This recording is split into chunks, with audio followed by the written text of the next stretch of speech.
eto na po, kay Jinggoy Estrada mga kababayan. Balitang-balita ito, 'no?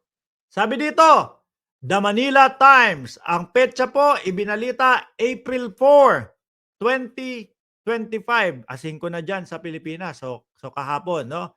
Sandigan Bayan, Junks Jinggoy's dismiss plea. Ibinasura ho mga kababayan. Yung hiling niya na ibasura yung kanyang kaso, hindi po pinagbigyan. Ibinasura din ho mga bossing. 'Di ba? Pero ho, mga boss chief amo sir, tingin ko naman dito kay Jinggoy Estrada kung sakali, ano din 'to, aapila din ho 'to, sa Supreme Court. Papalag pa ho 'to, 'no?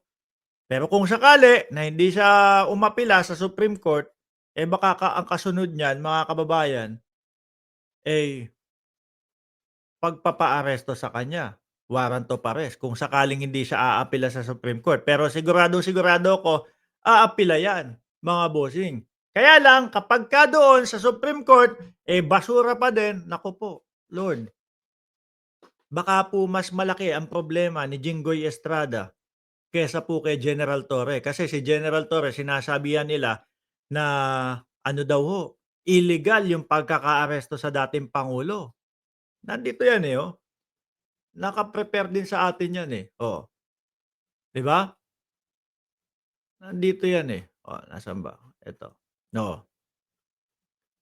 Kasama siya dun sa sa hearing ni Imee. Respeto naman sa dating Pangulo Jinggoy Estrada, disappointed with rude police arrest of Rody Duterte, recalls own ordeal. Ako ho, hindi ho ako maniwala doon sa mga naratibo nila, mga boss, na ganyan na si General Torre, umabuso.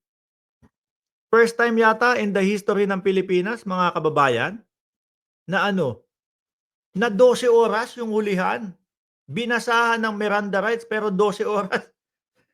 Hindi pa din nasasakay ng eroplano, hindi pa din kumbaga na natatapos yung hulihan. Birthday pa naman po ni General Torre yun.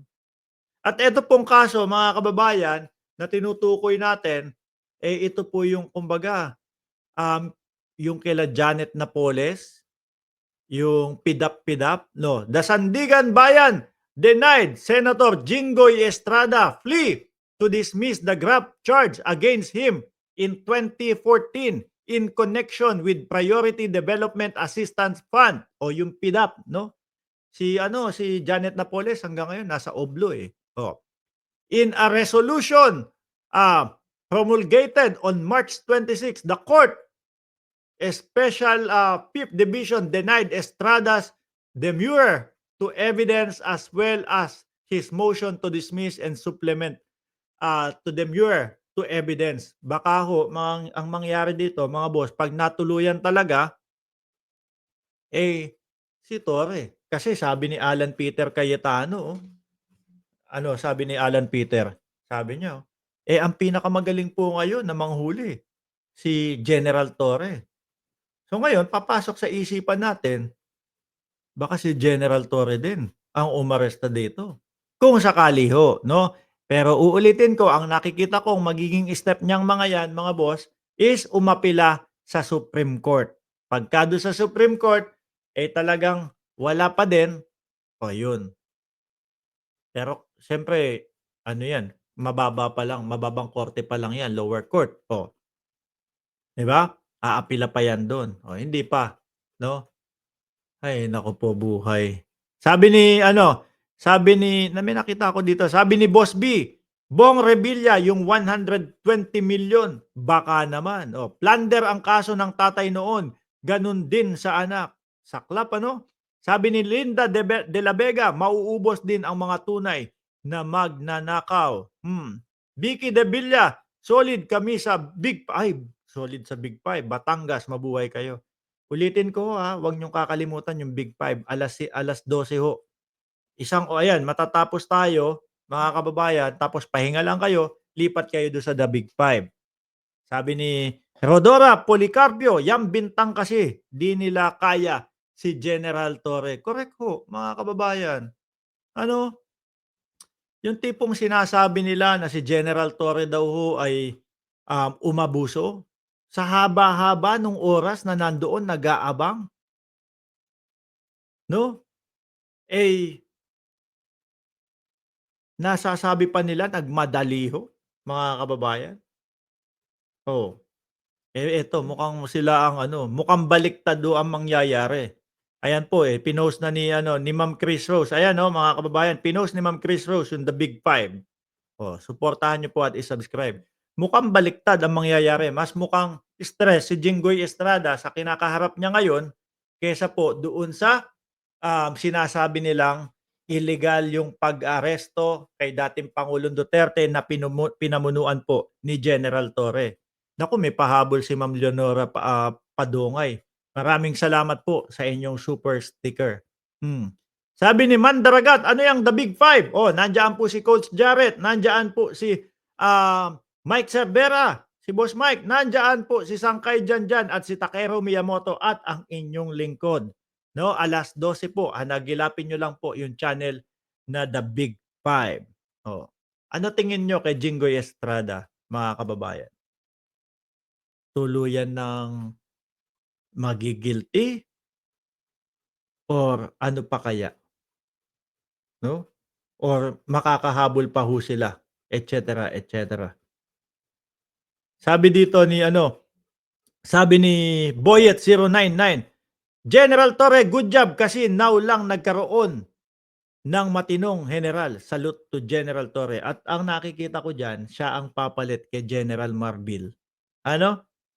Siya yung nakikita kong kasi si General Marbil hinabaan ng 4 na buwan, Tingin ko ang sinabi nilang dahilan, dahil mag-e-eleksyon na. O hindi bagay o hindi tugma na magpapalit ng, PNP chief sa ganoong, mga oras.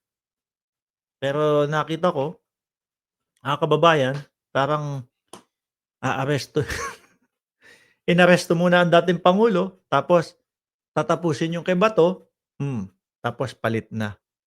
Isang mabilisan ho tayong shoutout diyaan sa mga nandiyaan sa comment section. Oh, may 1 minuto ho tayo, 6,400 viewers. Umabot yata yung 6,500. No, wag niyo pong kalimutan na pindutin yung like button.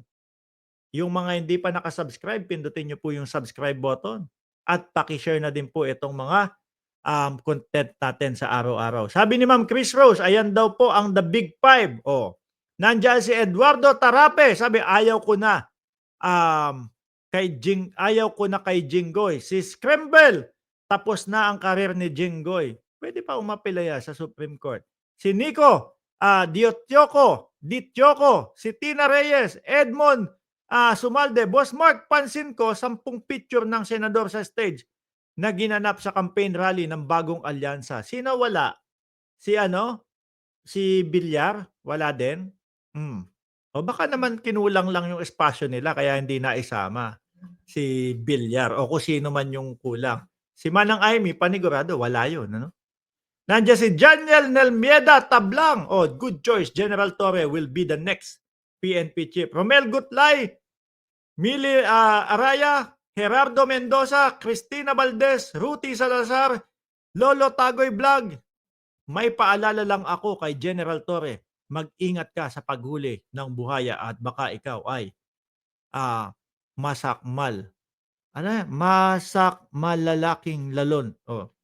Si Devon 424, Serenity, Delia Rosario, Wilfredo Canyaveral. Oh. Si Johnny Pabon, si May, si Jesusa Alvaro, Yo, Tina Reyes, Ray Santos, Yamilais, Leonora Padungay. Oh.